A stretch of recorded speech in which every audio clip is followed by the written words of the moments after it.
Germán Caballero, fotoperiodista del diari Levante. Com ha afectat la llei Mordassa als fotoperiodistes? La llei Mordassa ens genera als i les fotoperiodistes una sensació d'inseguretat en moltes situacions, perquè moltes vegades ni nosaltres mateixos arribem a tindre clar fins a on arriba el poder de la policia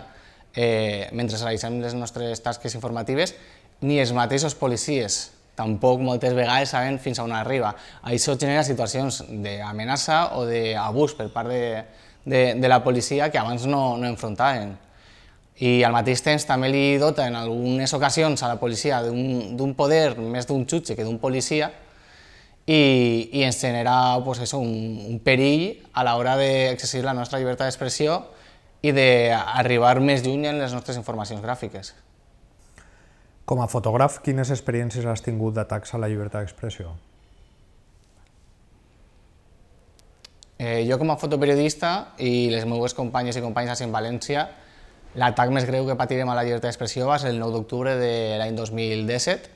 en el que un dels nostres companys va ser atacat directament per grups d'extrema dreta i al mateix temps, durant tota aquesta marxa, les companyes i companys van ser insultats, amenaçats, fins i tot agredits d'una forma menys greu. I sobretot les companyes fotoperiodistes i periodistes en aquella ocasió van rebre, a més dels insultos que rebíem nosaltres, també insultos i amenaces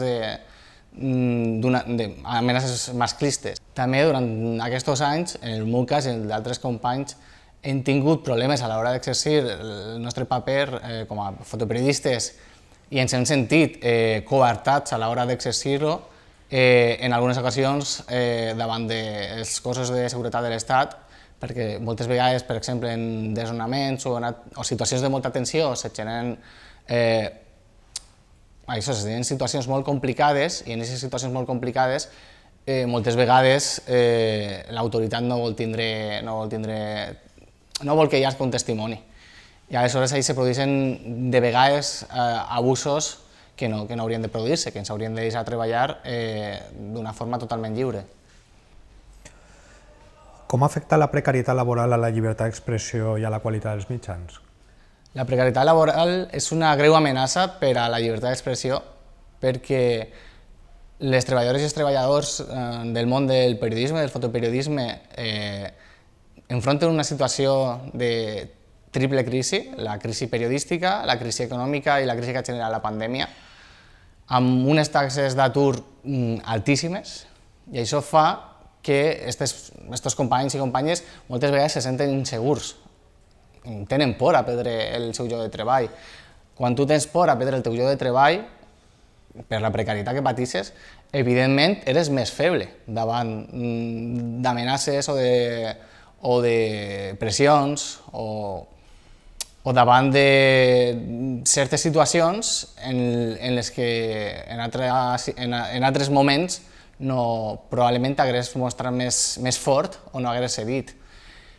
És un problema molt greu la precarietat i ahir penso que és molt important el paper de les associacions com la Unió de Periodistes i també dels sindicats. I jo reivindico